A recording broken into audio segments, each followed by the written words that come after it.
India Pakistan में तहलका अंगेज एक माहौल बन चुका है। एलओसी पे दोनों साइड से फायरिंग होती नजर आ रही है। पाकिस्तान के सैनिटर्स की बात करें तो एक सैनिटर ने खुले लफ्जों में इंडिया को एटम बम की धमकी दे दी है। These are two nuclear nations with no risk reduction measures left. They want to go to war. This is an act of war. When we are provoked, we will not be losing anything to them. सारे के सारे nuclear की बात कर रहे हैं। पाकिस्तानियों का फेवरेट स्पोर्ट है कि आओ चलो न्यूक्लियर खेलते हैं। मैं सखर में इसी सिंधु दरिया के साथ खड़े होके भारत को कहना चाहूंगा कि सिंधु हमारा है और सिंधु हमारा रहेगा। इस दरिया से हमारा पानी बहेगा या उनका खून बहेगा। तो जो वाकया हुआ है ना, आपस में तो ना हम उस वाकये की मजम्मत करते हैं। नहीं होना चाहिए, ऐसा वाकया नहीं होना चाहिए। लेकिन इसमें देखें इंडियन अदारों की कमजोरी है कि उनकी सिक्योरिटी अदारे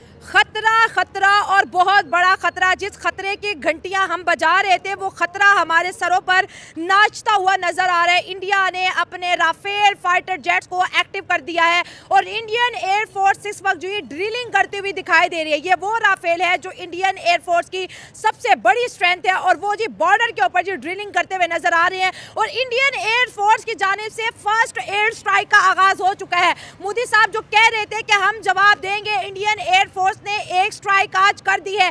कहां पर की है, वीडियो कैसी है, वो भी आपको दिखाएंगे। और पाकिस्तानी एयरफोर्स की बात करें तो इस वक्त जी दो ही पॉइंट्स यहां पे देखने को मिल रहे हैं। या तो पाकिस्तानी एयरफोर्स बहुत ज्यादा कॉन्फिडेंस है या पाकिस्तानी एयरफोर्स इंतजार कर रही है कि भारत की जानिब से एक्शन हो और फिर जो है हम रिएक्शन करेंगे। राफेल की बॉर्डर के ऊपर मौजूदगी और आजाद कश्मीर के अंदर इस वक्त बहुत ज्यादा जी सेंसिटिविटी देखने को मिल रही है। इंडियन एयरफोर्स एक्टिव हो चुकी है। बिल्कुल पुलवामा के बाद जिस तरह बालाकोट स्ट्राइक थी, क्या पहलगाम के बाद इस आसिम मुनीर धल्ले ने अपनी फैमिली जो है पाकिस्तान से भगा दी है। आसिम मुनीर की फैमिली पाकिस्तान से निकल चुकी है, लंदन की तरफ रवाना हो चुकी है और लंदन से होकर कनाडा जाएगी। आसिम मुनीर की फैमिली, डर देखें कि कितना इनके दिलों में बसा हुआ है।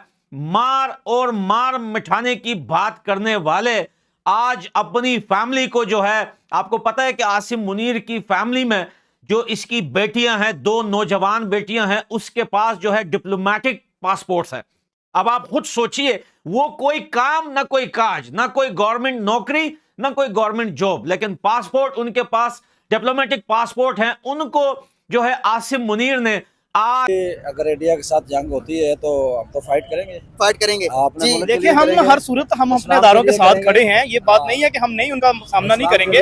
हम पढ़ रहे ना, तो हमारा पढ़ने का ये मेन मकसद है हम फौज में लगे या पुलिस में लगे। अच्छा। क्योंकि हमें इंडिया को मार देनी है, हम इंडिया को नहीं छोड़ेंगे। अभी जंग लगने दो ना, फिर मजा भी आएगा ना। जंग लगी कहाँ है अभी, जो ना मजा नहीं आ रहा कैसे जंग लगी हुई है। पाकिस्तान में जंग जाए, बड़ी जंग होगी ना, फिर मजा आएगा। फिर हम लड़ेंगे, फिर शहीदों की मौत मरेंगे। शहीदों की बहुत मरोगे। हाँ जी। आप भी शहीद में होना चाहते हैं? अल्हम्दुलिल्लाह पैदा इसलिए हुए हैं, हमें यही सिखाया गया वतन के आबादी के लिहाज से बहुत बड़ा मुल्क है, तो उनका मुकाबला पाकिस्तान कैसे करेगा? एज बिलीफ अगर वो बहुत ज्यादा, लेकिन हम अल्लाह पे यकीन रखते हैं। आपके जैसे पता है मुसलमान है कि अल्लाह पे यकीन रखते हैं, हम जहाद पे यकीन रखते हैं। अगर ऐसा है कि अगर हमारे जो वज़ीर आज़म है अगर हमें जहाद का हुक्म दे तो इंशाल्लाह हम सबसे आगे होंगे और अल्लाह ताला उनकी मदद कर रहा है जो हक के रास्ते पे हो। अगर इंडिया के हाथ में हमारा पानी है ना, तो उसकी भी बहुत सारी चीजें हमारे हाथ में है।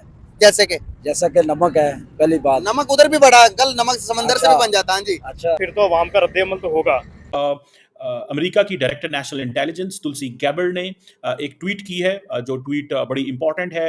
उस ट्वीट में उन्होंने कहा है कि there is an horrific Islamist terrorist attack जिसमें 26 हिंदू मारे गए। अब ये बड़ी इंपॉर्टेंट ट्वीट है because this is coming from Tulsi Gabbard. Tulsi Gabbard आपको पता है नरेंद्र मोदी साहब की बहुत अच्छी जानने वाली है। जब आपको याद होगा कि नरेंद्र मोदी साहब पहली दफ़ा वज़ीर आज़म बने 2014 में, तो उस वक्त नरेंद्र मोदी साहब के और अमेरिका के ताल्लुकात इतने मुनासिब नहीं थे, तो तुलसी गैबर्ड को उन्होंने इन्वाइट किया। और आपको पता है वो प्रैक्टिसिंग हिंदू हैं। लास्ट टाइम अभी रिसेंटली वो भारत आई हुई थी और उन्होंने 3-4 दिन वहाँ पे गुजारे। राइजीना डायलॉग में उन्होंने लेक्चर दिया और इंडियन गवर्नमेंट को और इंडियन लोगों को बताया कि मेरा दिल जो है वो भारत के साथ धड़कता है। अब ये जो ट्वीट उन्होंने की है जिसमें उन्होंने कहा है कि ये एक हॉरिफिक इस्लामिस्ट टेररिस्ट अटैक है, इट मीन्स कि ये वो सीधा जारी बात है इंडिया का जो ऑब्जर्वेशन है कि पाकिस्तान पे डाला जाए, पाकिस्तान की बात की जाए। अब आपको पता है इस चीज़ का कि जो अमेरिकन गवर्नमेंट है वो एक पोजीशन लेके